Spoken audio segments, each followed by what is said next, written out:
Hey guys, are you here? And today I'm going to bring you through some Windwalker, Frostmage, H-Paladin against a bunch of different comps, but basically what I want to show you guys is healer swaps today. Some unsuccessful healer swaps and then some successful healer swaps and kind of just how we do it.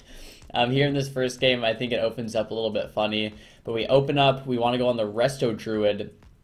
And usually what we do for setups on the Resto Druid is paralyzed. If he's not in bear form, what we're going to do is swap to him and go for a big one-shot. If he is in bear form, we're just going to follow it up with a Hajj, maybe follow it up with a ring, and do DPS to something else.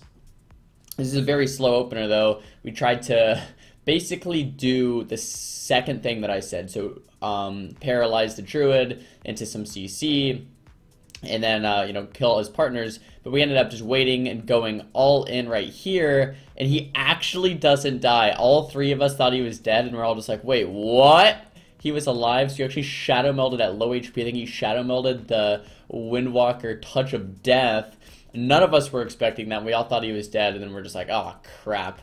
So then this game went on way longer than it should have, because we're all just like freaking laughing, freaking crying our eyes out. But, just getting full icicles here, getting ready for another Druid swap. I didn't know if we were going Druid, if I was ringing Druid, but I get peeled nonetheless. Freaking Curse of Tongues, Feared, Silence, whatever. But we get some trinkets here, we get Tree Form. It's not too bad. So basically we're either going to paralyze the Druid into a Hajj, kill the Shaman with a Sheep on the Warlock.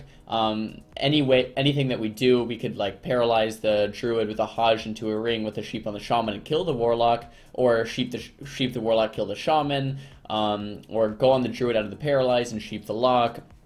Basically, what I'm trying to get across to you guys is, no matter what target we're going on, we want some cross CC. So there, I sheeped up the Shaman, I locked the Fear, and we're going Druid. That's triple CC. That's the main thing I do, I like to teach when I do coaching, or the main thing I like to teach on this channel, is that as a mage, guys, you always want to focus on getting that triple CC. If you're looking at Gladius there on my screen, where we are constantly playing around the diminishing returns. We're constantly, okay, we have a paralyzed DR back up, we have stun DR back up, I have a silence back up, I have a sheep back up, let's do an all-in. It's especially how Windwalker Mage works. It's pretty similar to how Rogue Mage works. Some comps don't work like this. If you're a Warlock watching, if you're an LE Shaman, if you're a Boomkin, or if you're a Shadow Priest, the gameplay is much different. You're basically just constantly spreading pressure while stopping the enemy's goes. So you're constantly trying to say, okay, enemy's going, let's stop them. Let's stay alive. You basically, as a Warlock or a Shadow Priest, something like that, your goal is to stay alive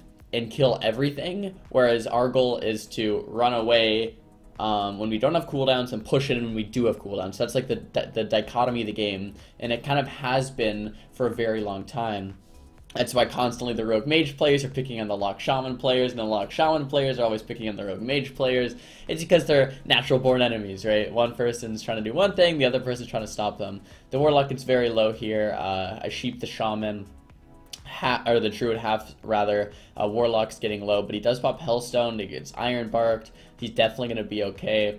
This is just a super long game. I think Enhance or Affliction are actually both okay kill targets. And once again, obviously, the Druid can definitely be an option. We got him to like 1% in the opener, but the problem is it's just hard to get back there to, to get another nice swap. The saving grace of this, though, is that I do have Icy Veins coming back up. I do have my orb here in about, a couple seconds. I get Hex up, pop my Icy Veins, Blizzard down, to get my orb back. So I have my orb back and my veins already up. So I have a lot of damage rolling, but that was kind of our setup. So it was just a little messed up there. I should have told my Windwalker, give me 5 more seconds for my orb, and that would have been a much better setup. I locked the Cyclone there, or I locked something there from the Druid. Get a nice end cap onto the Druid, followed by a half Ring of Frost, going with an Ebon Bolt here onto this Warlock, but I do get knocked back. Can't quite finish it. Trying to finish him off here, though. Get hexed, move out of it. Curse of Tongues, so much aid stuff hitting me. This guy's so low. He does grab the Iron Bark, though, and it looks like he's going to be okay for now. So basically, all of these attempts on the Warlock are for nothing, because he's getting all of his cooldowns back, and Druid pops into tree form, so it's not looking like we're going to be able to just get a slow kill at all. Windwalker Mage never really kills by like dampening or by killing someone over a long period of time. It's always short burst windows. You paralyze, you go for short burst windows. So here's our next short burst window. Leg sweep into Fist of Fury, into the Ring of Frost. The Warlock ports away, and we finish him off. Beautiful double stun there by my monk, and then it was a very nice ring as well off of that double stun to actually finish it off for that last little bit of CC that was needed. But yeah, that was our kind of our healer swap in the opener. There's the scoreboard too if you want to pause it there. There was kind of that healer swap in the opener. It was so close to just getting a 100-0 kill.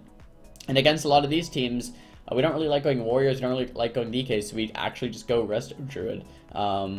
We could theoretically kill something else if the druid never leaves bear form, but since he was in Sheeta form right here, we pop every cooldown. We get trinket, we get bear, we get AMZ, we get so many cooldowns. I did pop Icy Veins and Orb though, so there I could have maybe just pressed Orb.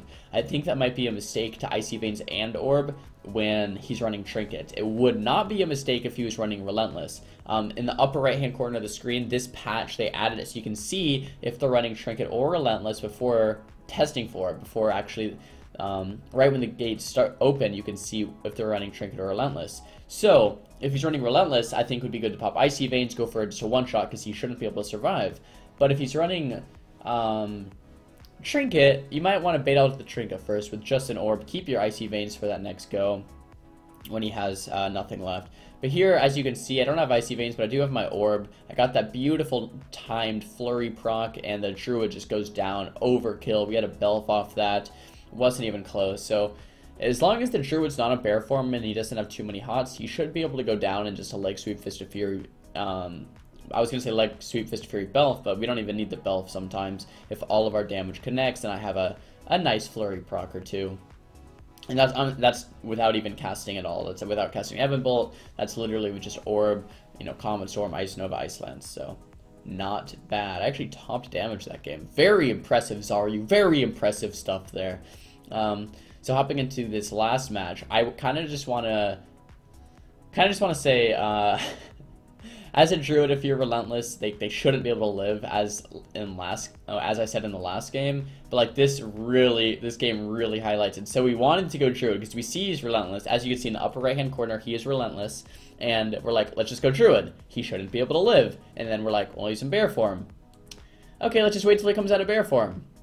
He's still in bear form. We're like, okay, let's just wait till he comes out of bear form. Paralyze him as soon as he comes out of bear form.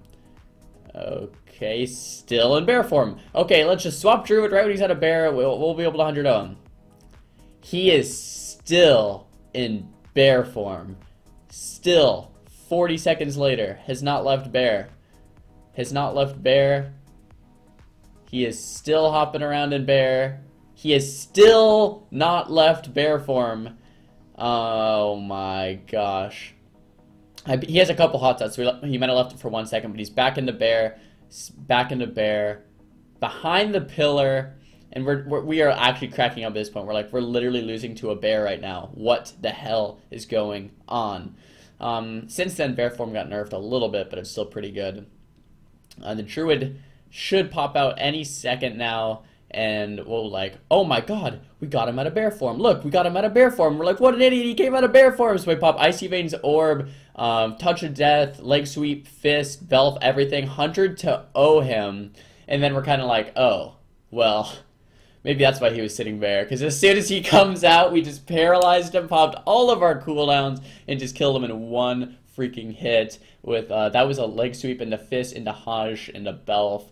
Pretty sick combo there.